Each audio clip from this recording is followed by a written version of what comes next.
Welcome back to Education Express, my dear friends. Today we are going to do a chapter on market, and we all are very familiar with the term market. We all know that when we talk about market, definitely market is either associated with either an area or a commodity. How do we say like that? Crawford Market, Zaveri Bazaar, flower market, this market, that market, always associated by the nature of the commodity, and many a times it is also associated to the area. Now in economic, when we discuss about market, what are the components of market, or what exactly transpired into a market? So they say a market is a place. So first thing that comes to my mind is market is a place, means market is particularly an area. A place where the buyers and the sellers would meet and transact. That means market is generally a place. It is that particular area where large number of buyers and large number of sellers would actually meet and transact. What do they transact into? So either they transact into a commodity, that means a product, or a service. In short, if we analyze the entire definition, one thing is very certain and clear, that market is a place or an area where the buyers and the sellers would meet each other. Large number of buyers, large number of sellers, they will come, they will meet, they will transact. Transact in what? So they will transact in either a commodity or a goods or maybe a service. And one thing is sure, there has to be a competition. Why? Because there are large number of buyers and large number of sellers, each of them competing with each other, because each of them has got n number of permutation and combination to have a transaction with each other. So market is a place, that means market is an area. Again I repeat, market is a place or it is an area where the buyers and the sellers would decide to meet each other. Large number of buyers, large number of sellers would be meeting each other for the purpose of transaction, for the purpose of carrying out a deal. Deal in what? Of course, deal in a commodity or maybe a goods or probably about a services. And of course, there has to be a large amount of competition among themselves. Each buyer would try to buy at the most competitive price, whereas each seller would want to sell entire stock at the best to best price. Of course, there has to be a negotiation. Such negotiation will take place in the market, of course, undoubtedly. And that's why we say that so market is a place or an area where large number of buyers and sellers would meet to transact each other in a commodity where the environment is extremely competitive. Again I repeat, market is a place or an area where who will meet? Of course, the buyer and the seller. So area where the buyer and the seller would meet, would unite, would see each other for what? So for the purpose of transaction. Transaction in what? So transaction in goods or services or a product or a commodity. Yes, where the environment is likely going to be competitive. That means when I break this definition of a market, it gets divided into a constituent of 4 subject matter. A, B, C, you can say A, B, C. How A? A for area, B for buyer and seller, C for commodity, and C for competition. So if you go to see area, remember one thing, it does not matter how big the area is or how small the area is. When I talk about area, what I mean is the spread of buyers and sellers. If the buyers and the sellers are spread out on a wider network, as long as that network gets covered, we are talking about the entire area. In case if the buyers are concentrated in a very small locality, small area, then only that locality or that area would be called as a market. Second thing, buyers and sellers. Just merely having an area does not constitute a market. For a market to emerge, there has to be most active element, and those active elements are none other than the buyers and the sellers. The buyers and the sellers would negotiate with each other about what? About the product, about the commodity, about the goods, about the services, and so on and so forth. So that is why I said that when the definition is analyzed, it gets itself converted into four constituents. Those constituents are area, area, area.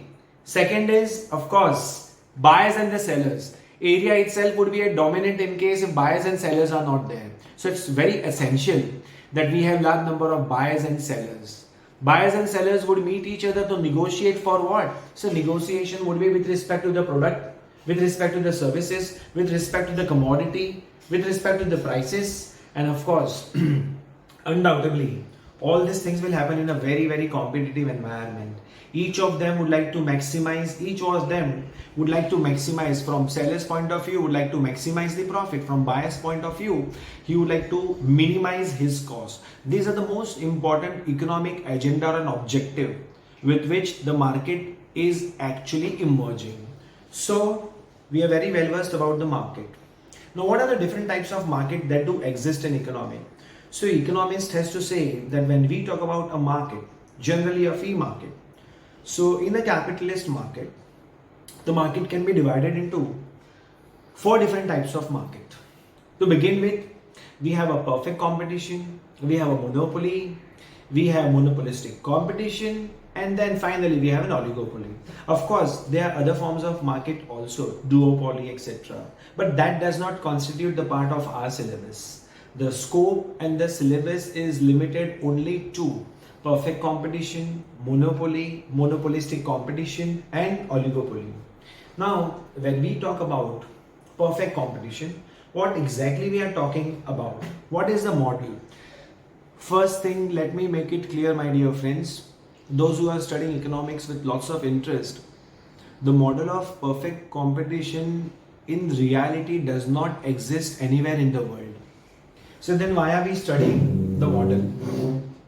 We are studying the model so that we can say that any such model, if though it's not existing as of now, but there are chances, there are possibility that such model may exist in future. So that's the reason why we try and make the characteristics of this model. Okay, what all could be the characteristics of perfect competition? When do we say that there is a perfect competition in the market? So following are the characteristics of perfect competition. Point number one, a perfect competition will be characterized by large number of buyers and large number of sellers. You know, when I say large number of buyers and large number of sellers, how large?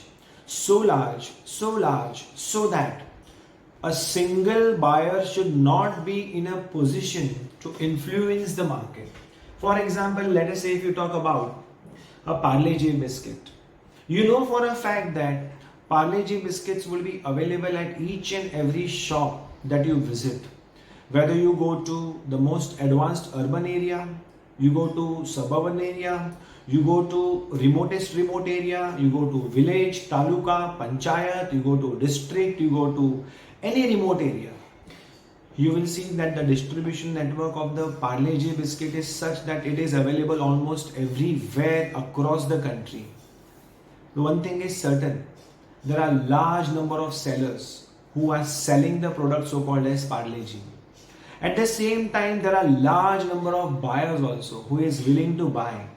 I am not giving this example for the purpose of perfect competition. I am just trying to make you understand that when I say large number of buyers and large number of sellers, what exactly do you mean by the word large? Also, while defining the market, I have said that market is not just restricted to any particular area or a domain. As long as we see that there is a spread of buyers and sellers, however big it may be the spread, the entire domain would be called as a market. So when we talk about perfect competition, my first part in perfect competition, my first feature of perfect competition would be large number of buyers and large number of sellers. The number of buyers are so large that one single or a single group of seller or the single group of buyer should not be in the position to dominate the market. They cannot dominate the market because their share is very insignificant, very small. Tomorrow, let us say, if two shops who are selling Parle-G will shut down, will that make any difference to the supply of Parle-G? The answer is no. So why, sir? So millions of sellers are there who is willing to sell Parle-G glucose biscuit. So basically, two people shutting down the shop is not going to make any difference to the sell or the sales of Parle-G. Also, there are so many buyers of Parle-G biscuits that in case if two buyers are not willing to consume Parle-G biscuit, does it mean that it is going to impact the sales of Parle-G? The answer is, sir, absolutely no. So that's what the whole bottom line is, that the individual buyer or the individual seller is not in a position to influence, to dominate the market. They will always have to follow the market and they are not in a position to dominate the market. So what are the features of perfect competition? So first feature is large number of buyers and large number of sellers. So the number is so large that none of them are in a position to dominate either the supply or the demand. None of them are in a position to dominate the market. That means individual buyer or an individual seller cannot influence the market. Their role is insignificant, very negligible, and their absence is not going to make any difference to my market because market is flooded with large number of buyers and large number of sellers. Point number one. Point number two, very interesting point, which says that a perfect competition is characterized by a homogeneous product. So what do you mean by homogeneous product? A product is said to be homogeneous in case if it is identical in all the aspects.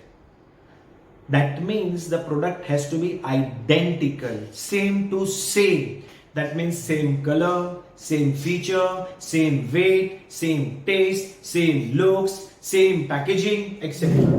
A product is said to be homogeneous if and only if they are identical in nature.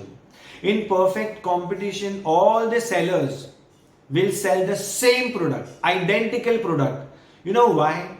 Because the product is identical in nature, because the product is same in nature, because the product is homogeneous in nature.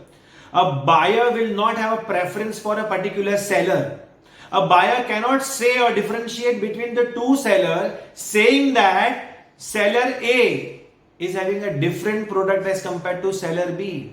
Because whether the market is composed of seller A, B, C, D or n number of sellers, all of them are going to supply the same product. That is why the first feature of the perfect competition is large number of buyers and large number of sellers.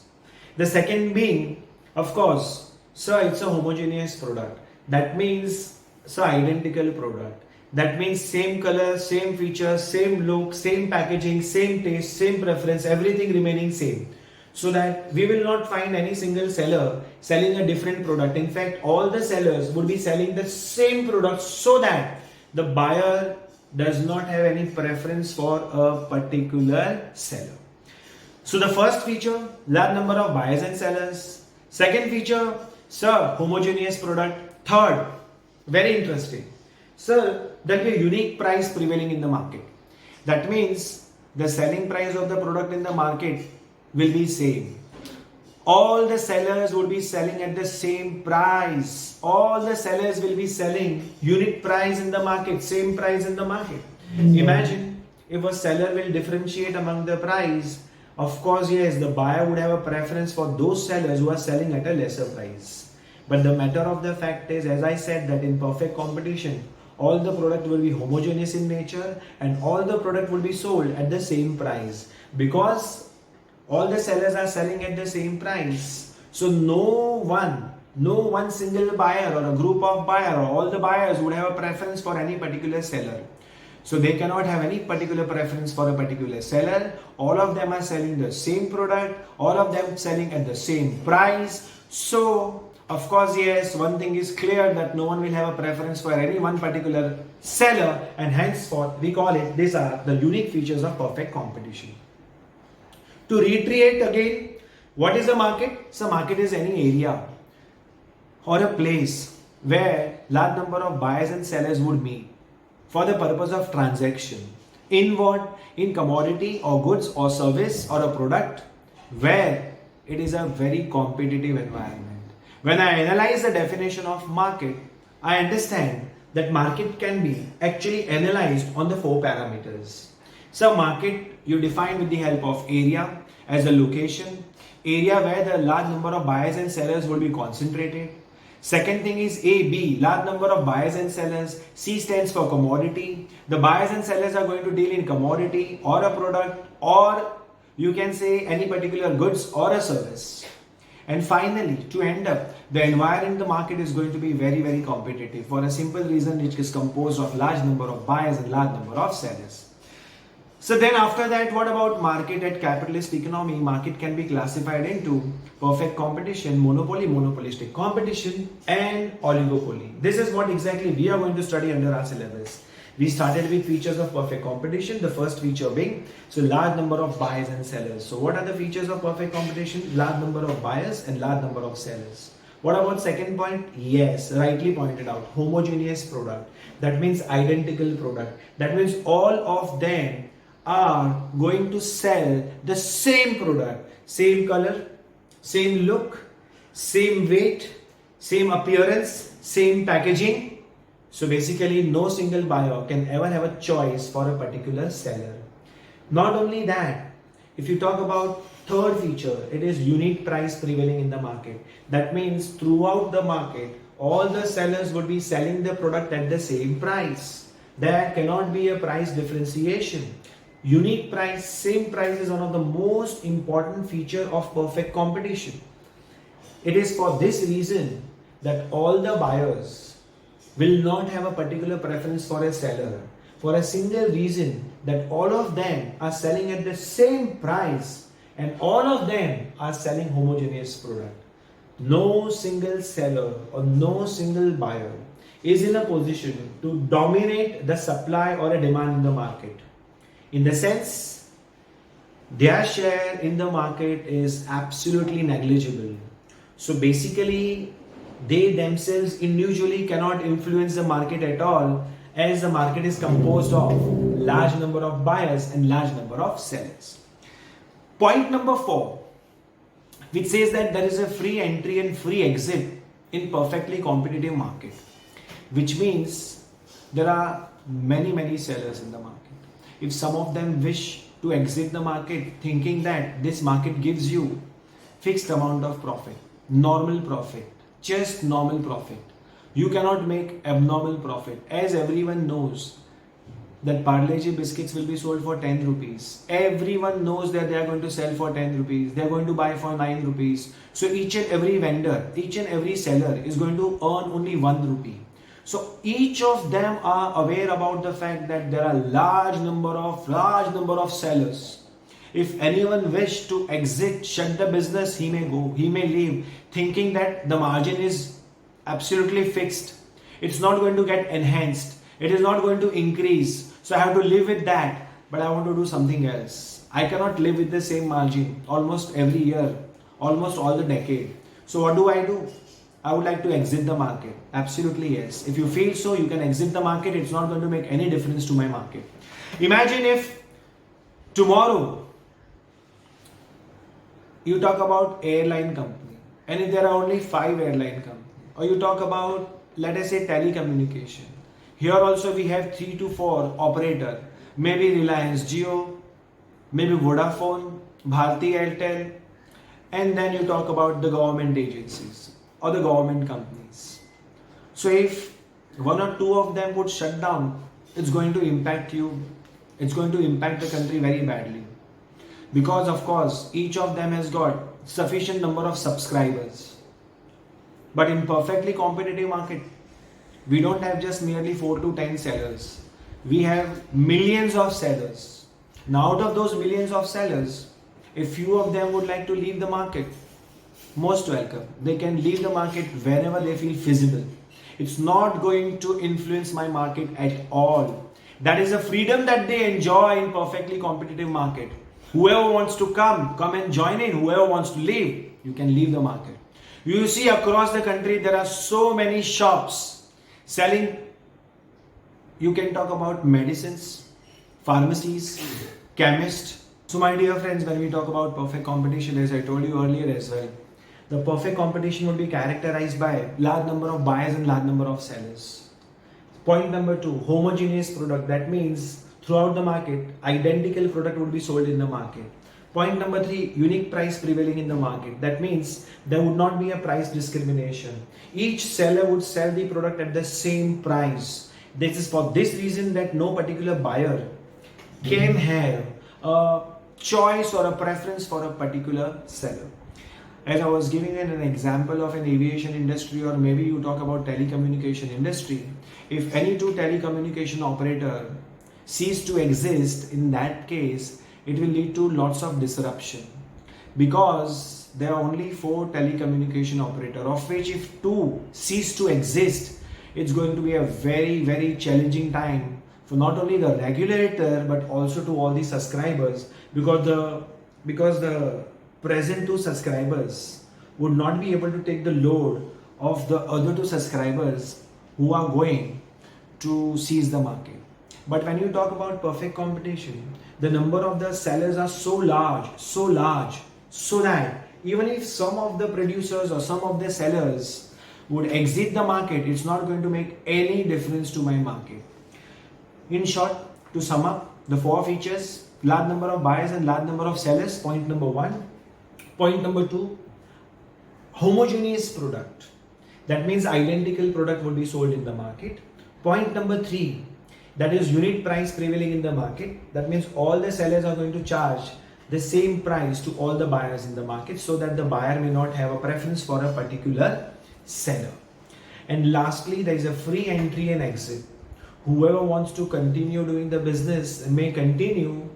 Perfect competition can give you only normal profits. That means fixed level of profit, normal profit, what all the sellers will enjoy, even you as an individual seller would enjoy. Remember one thing very clearly: if someone wish to leave the market, they can leave the market. Market is not going to get influenced at all, because you were absolutely negligent player in the market. Not only you, but every single player is a negligent player in the market. They have no big role to do in the market. Collectively the role is big, but individually the role is so small. So each of them, in case if they wish to leave, any number of players can leave the market, and in case if there are some other players who feel that they would like to enter the market, they will enter the market. You know how this balance happen? Supposing there are 1 lakh sellers, of which 30,000 seller decides to leave the market. So what will happen? The other people will see that there is an opportunity in this market, as 30,000 people are leaving from the market. So new players will add and join in, for the simple reason that they know that at least this market offers us normal profits. So profits are there for sure, normal profits are there for sure, and those new people will keep adding up in the market. So there is absolutely freedom of choice. If someone would like to exit the market, they can exit. If some wish to enter the market, they can enter the market at any point of time. This market is not dominated by anyone. This market is not regulated by anyone. This market is not governed by anyone. So it offers you free entry and free exit in the market. To reiterate all the 4 features: large number of buyers and large number of sellers selling homogeneous product, and they are selling this at unit price. That means the same price would be prevailing in the market, and not only that, there is a free entry and exit. These are some of the features of perfect competition. In addition to these features, we have some add-on features also. The add-on features would be laissez-faire economy. That means non-interference by the government. That means there are no artificial restrictions. Perfect competition does not have any artificial restrictions. Sir, can you give me an example of an artificial restrictions? Yes, I can. Recently, we all are going through a pandemic situation because of the coronavirus.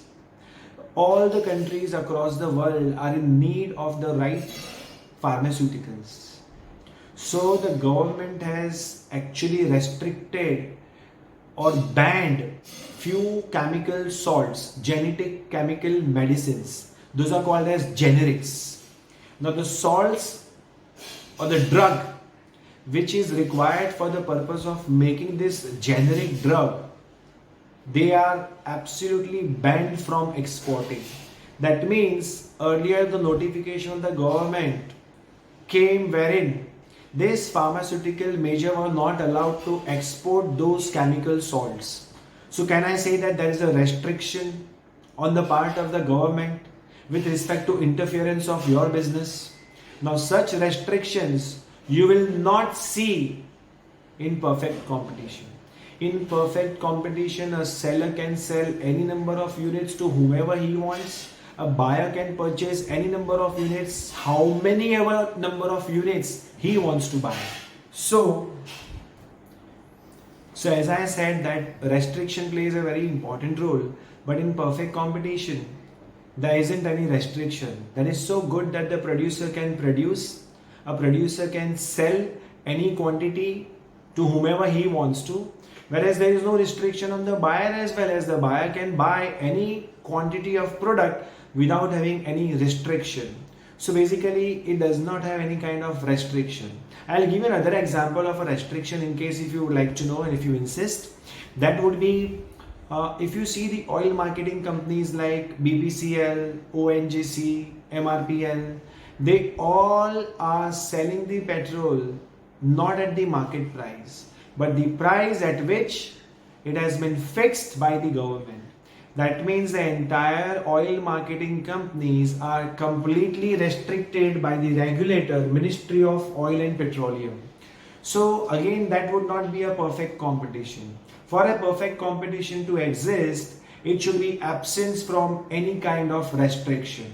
So my dear friends, if you see the features of perfect competition to start with, the first one was large number of buyers and large number of sellers. Second one was there is a homogeneous product prevailing in the market. That means all the units would be identical.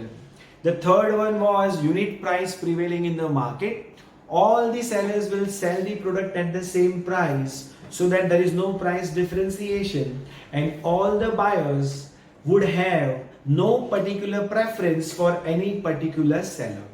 Then there is a free entry and exit, completely a democratic move on the part of the producer or on the part of the buyer. If they wish, they can stay in the market, and in case if they would like to exit, they can exit the market. So there is complete freedom with respect to their entry and exit.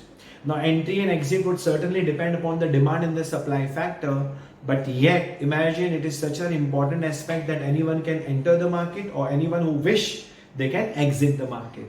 Besides that, we also have basically lack of any restrictions. That means there is an absence of any kind of restrictions. A producer can actually produce, a producer can actually sell any quantity of goods, how much ever a producer wish to. Even a buyer can buy any unit that a buyer wish to.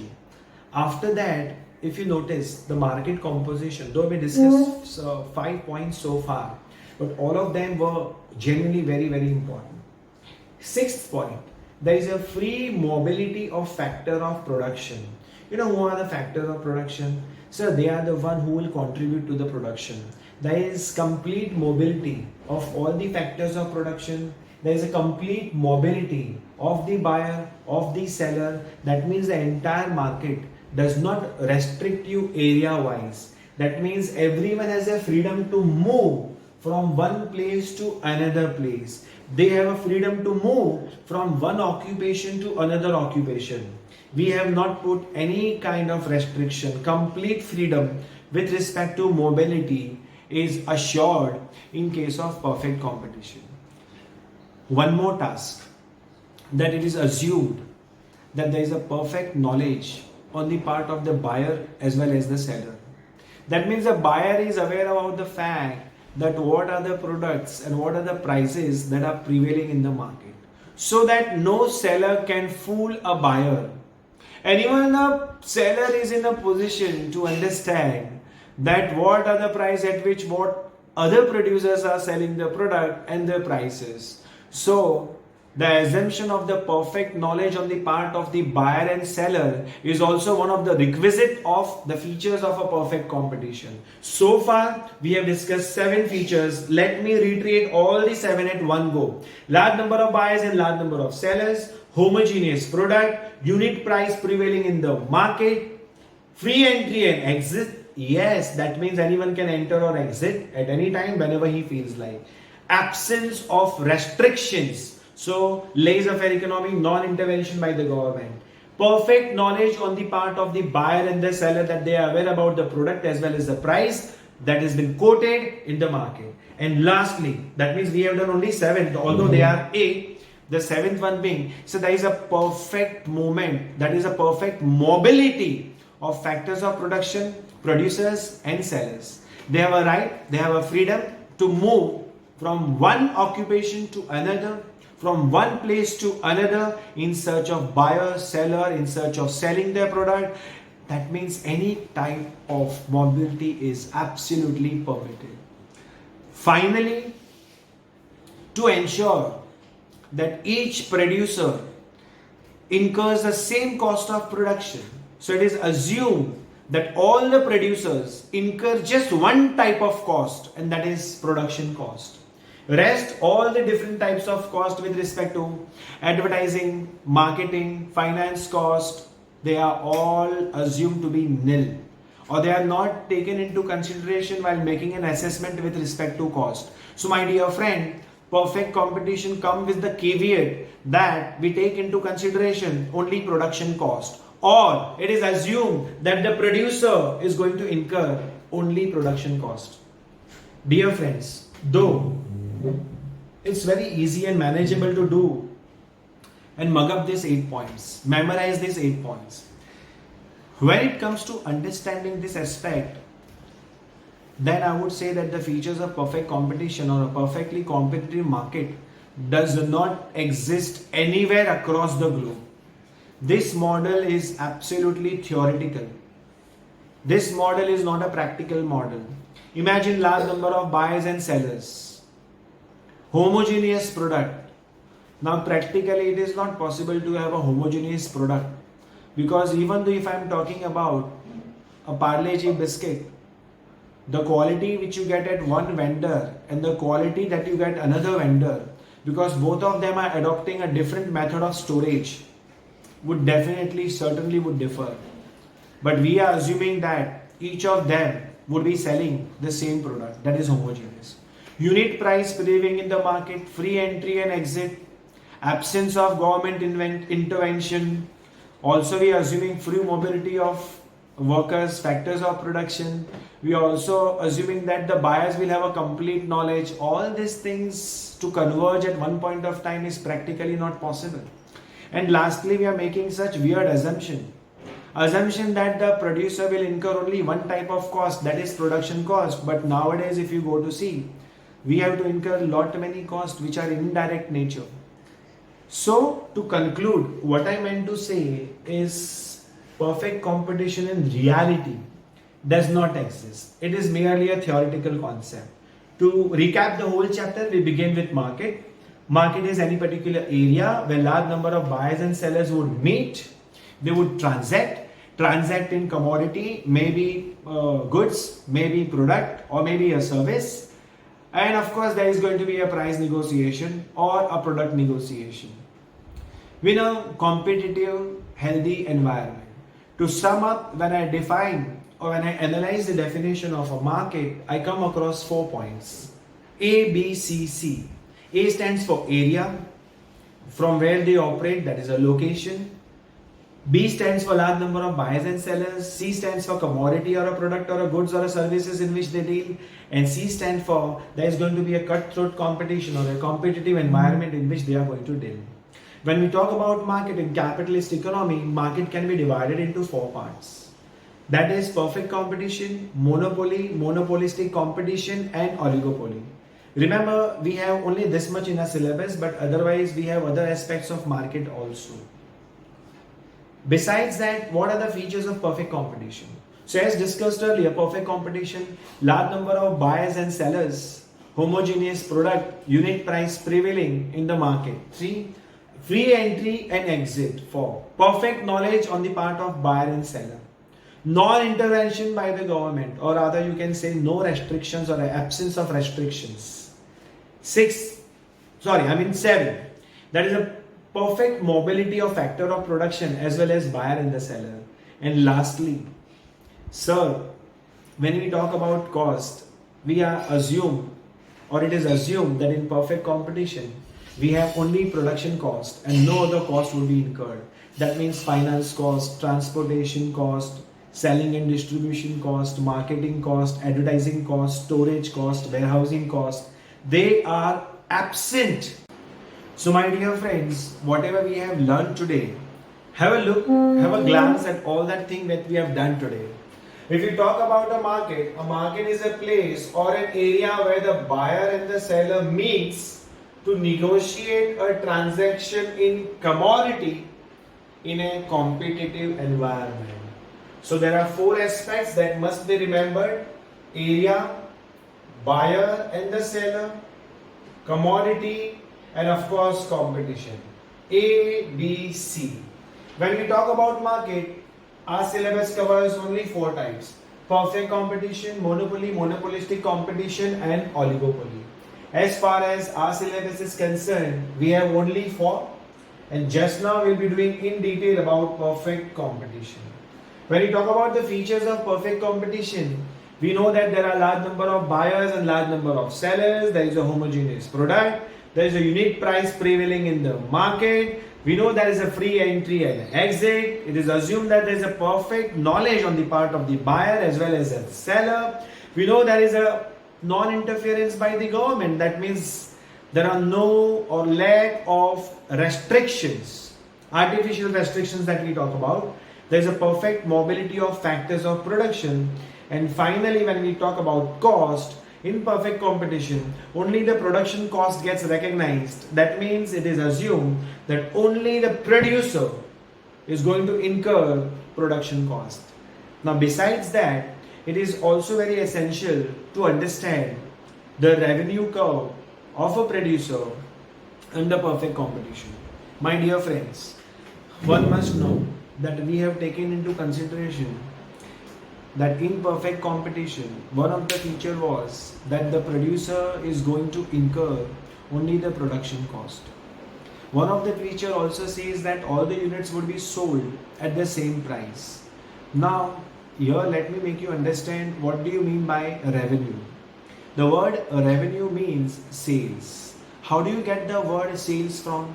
Sir, supposing if I sell one marker for 10 rupee, alright, so your revenue is 10 rupee. But supposing if you are selling 2 markers, so that means sir, 2 is a quantity, 10 is the price. 2 multiplied by 10, that gives you 20. So your total revenue becomes 20. That is your total sales. Supposing if you take one more marker, so that means 3 marker, 3 multiplied by 10, because the price will remain the same. It's going to be 30. So if there are 4 markers, 4 multiplied by 10, it's going to be 40. So my total revenue will become 40. So what do you mean by revenue? So revenue means quantity multiplied by price. So I am interested in knowing what exactly would be the revenue curve in perfect competition. So this can be explained with the help of a schedule and a diagram. A schedule will make it very clear as to what exactly is the revenue curve in a perfectly competitive market. So when you are talking about units in a perfect competition and a price, we know that whether you sell 1 unit, 2 unit, 3 unit, 4 unit or a 5 unit, your price will remain the same. You buy 10 units or you buy 10,000 units. I will not change my price because there is a unit price. Same price prevails in the market. So what about your total revenue? Total revenue is made up of, what is total revenue? Quantity multiplied by price. So units, that means this is quantity. This is price. If you multiply, what do you get, sir? 10, 20, 30, 40 and 50. Absolutely right. If you want to find out average revenue, what do you mean by average revenue? Sir, average revenue would mean the word average revenue. Average revenue would mean total revenue divided by quantity. So how much is the total revenue over here? 10. What about the quantity? 1. So 10 divided by 1, 10. What about here? So here the total revenue is 20 and the quantity is 2. 20 divided by 2, so 10. 30 divided by 3, so that is also 10. 40 divided by 4, that is also 10. 50 divided by 5, that is also 10. In short, average revenue is defined as total revenue divided by quantity. Total revenue divided by quantity. Total revenue 10 divided by 1, 20 divided by 2, 30 divided by 3, you get average revenue curve. Now suppose if I am interested in finding out marginal revenue. Guys, marginal revenue means additional revenue. That means if I sell 1 units, I get 10 rupee. If I sell 2 markers, I get 20 rupee. So how much more I got? Sir, 10 rupees. If I sell 3 markers, how much you got? Sir, 30 rupees. That is how much more you got. How much more? That means how much additional is a marginal revenue. So for the first units, it would be 10. You can check it from here. You can check it from here. But what you should be seeing is total revenue. 1 unit, 10. When I sell 2 units, I got 20. How much more? Sir, 10 more. How much more? Sir, 10 more. How much more? Sir, 10 more. How much more? 10 more. What is the observation? So the observation is, in perfect competition, my AR and MR will always be same. In short, in perfect competition, if you take your quantity on the x-axis and if you take price on the y-axis, then my AR will be same as my MR, which is 10. Quantity does not matter whether it is 1, 2, 3, 4, 5 or something else, does not matter.